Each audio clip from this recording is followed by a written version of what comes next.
Alright, hey boys and girls, today I'm going to show you how to make a pumpkin inspired by the Japanese artist Yayoi Kusama. Today we're going to be using construction paper, a black marker. It doesn't matter if it's Sharpie or what. You can use just a black Crayola marker if you've got it.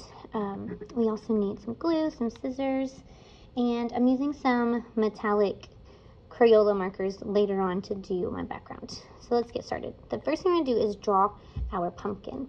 And I start out and do the middle section, and then I do each section after that. And I've noticed when she does her pumpkins, they're shaped a little bit differently than how we normally draw it. So I started in the middle to make sure I have room on both sides for my pumpkin. And I draw like a curve first, like an upside down U. This first shape is going to kind of look like a bowling pin or a squash. So I did my upside down U, and then I'm going to come down and around and back up. And it's all right if it's kind of wobbly, if it's not perfect. Nobody's perfect, just do your best. Remember that always. And then up here at the top, I'm going to come out and I'm going to make my next section. So I'm going to curve, and then I'm going to kind of follow the shape of my first section.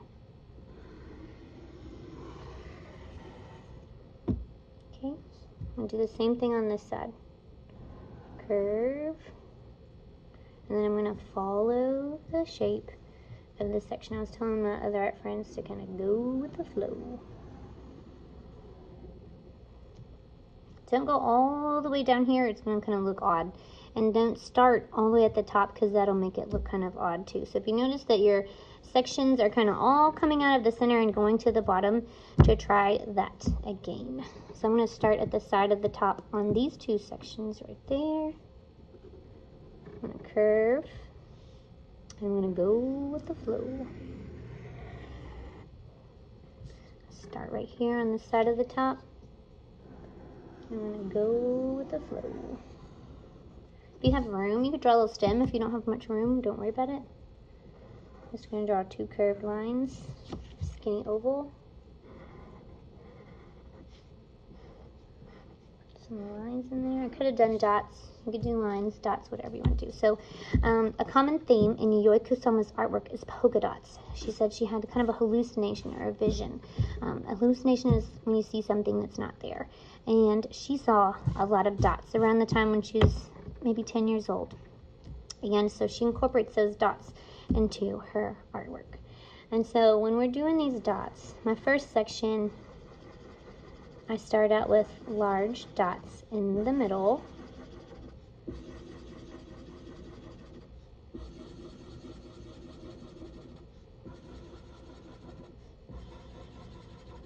And then my dot lines after that will get smaller and smaller until they get to the edges. Okay.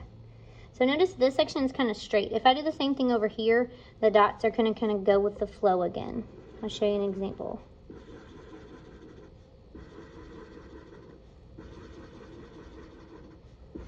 In just a minute, I'm going to switch to time lapse so you don't have to sit here and watch me do a million dots. But notice how these dots are kind of curving and going with the shape of this section.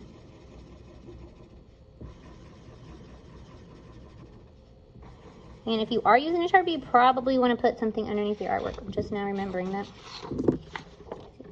It might get on whatever surface you're working on.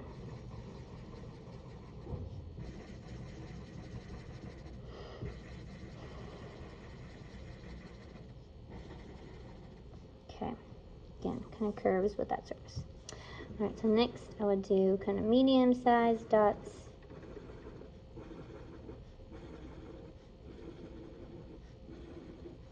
If your dots aren't perfect, it's all right.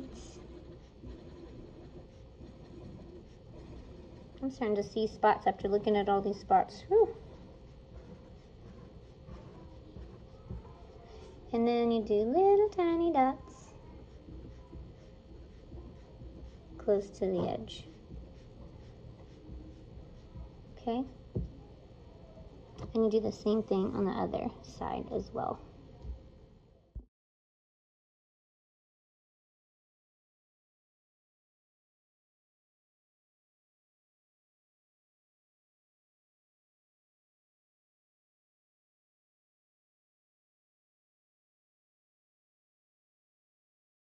Alrighty, so I finished all those dots. Whew, a lot of dots, right? Next thing I'm going to do is cut out my pumpkin and glue it to a background.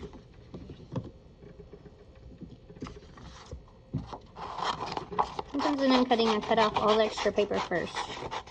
And then I go back and I clean up the edges. Does that look nice and neat? Should I glue that on? No, that's what my kids would say. I gotta make sure we cut off all that extra paper.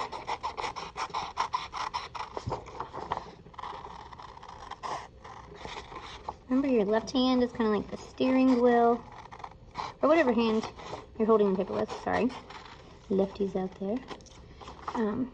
Whatever hand you're holding the paper with, that's your steering wheel. And that's slowly guiding your scissors where to go.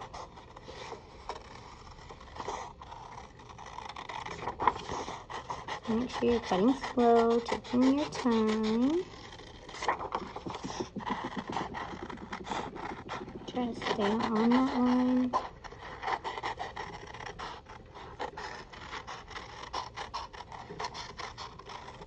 I have a black background to put it on. If you have different color, by all means, glue it to it. It does not have to be the same colors I'm using.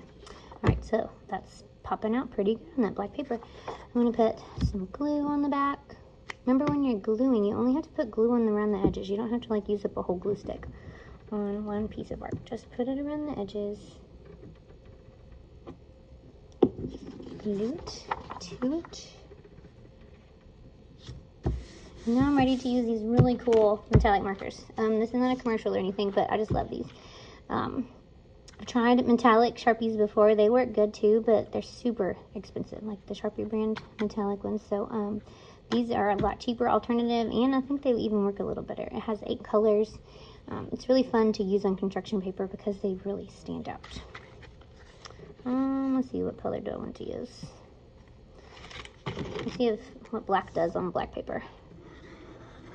Kind of looks silvery, doesn't it? But it shows up.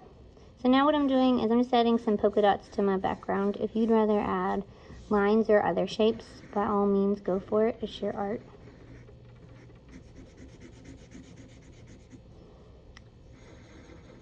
I kind of like this black look on the black paper, but like I said, it kind of dries silver.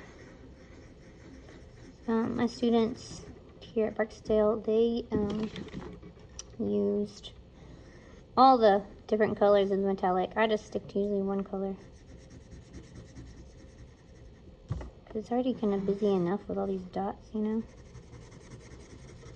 But if you want a whole bunch of different colors, use a whole bunch of different colors. And it's alright if some of your dots are going off of the edge. A lot of kids, they get to that edge and they're like, whoa, what do I do? They can go right off the edge. That's okay. And that applies to anything in your art. If your tree goes off the edge, or if whatever you're drawing goes off the edge of the paper, that is alright.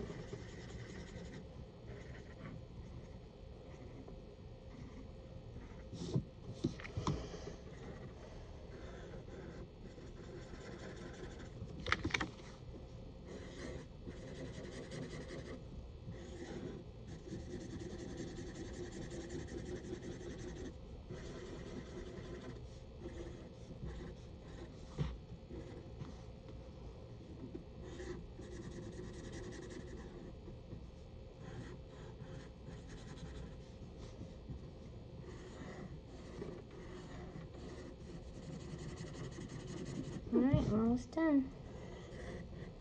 My 3rd graders did great with these. I even did this with my 2nd grade classes. They did a great job too. So this is not too tricky. You guys and girls can do this. Just try your best. Take your time. Go slow. Okay? If you don't have all the supplies I've got, no big deal. You can at least practice drawing a pumpkin, adding those lines. You can at least learn about a really cool artist named Yayoi Kusama, who's still around and alive today. So check her out. Have fun making your art. Hope you have a great and safe, happy Halloween. And I'll see you guys and girls later.